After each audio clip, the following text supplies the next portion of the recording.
So, what does it really mean to be gifted? You know, it's a word we throw around, usually thinking about amazing test scores or something. But today, we're going to go way beyond that stereotype.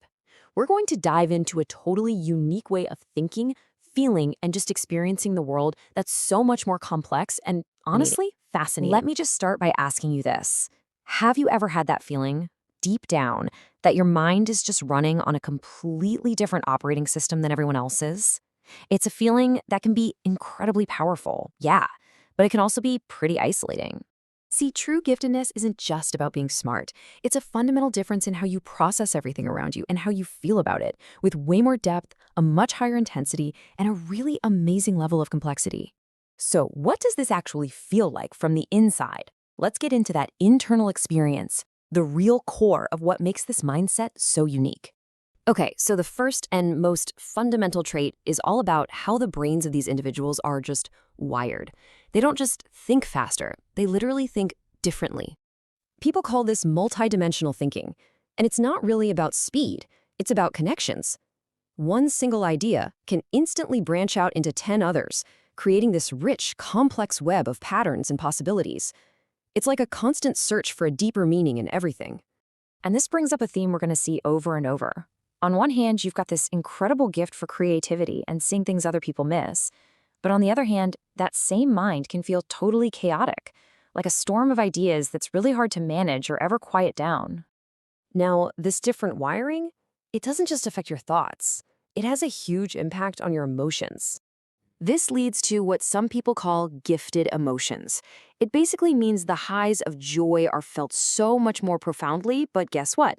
So are the lows of sadness and frustration. The entire emotional dial is just turned way up. The gift in this is a remarkable capacity for empathy. They can understand what other people are feeling on a really, really deep level. The weight, though, is that this emotional intensity can be completely overwhelming. It can make you feel pretty lonely, like no one else out there experiences the world in quite the same way. Okay, so this intense inner world creates this powerful external drive. Let's take a look at how this pushes them to constantly look way beyond the surface of things.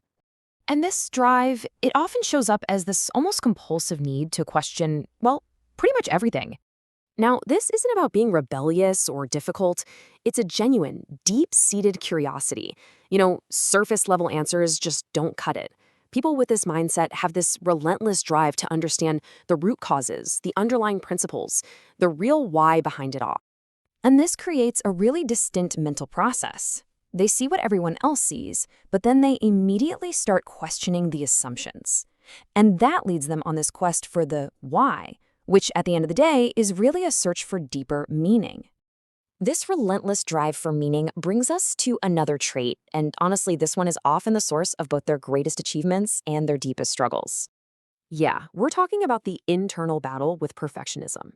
These individuals often set impossibly high standards for themselves.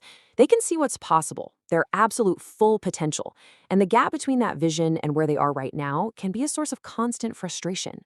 And yet, here's that duality again. On one hand, this perfectionism is a powerful engine for success that pushes them to do amazing things. But on the other, it creates this immense pressure, leading to a serious risk of burnout and a harsh inner critic that is just never, ever satisfied. All right, so far, we've got this complex inner world and a relentless drive. Our final 2 points really look at the persistent nature of this experience, a mind that's always, always on. Because their minds are always on, it's pretty much inevitable that it's going to affect the social side of their lives. A lot of people who think this way feel like outsiders. And it's not that they don't want to connect. They really, really do. It's just that they crave a certain depth of connection. So while others might be fine with small talk, they're searching for meaning, for substance, for a real meeting of the minds. This creates a desire for incredibly deep, meaningful relationships.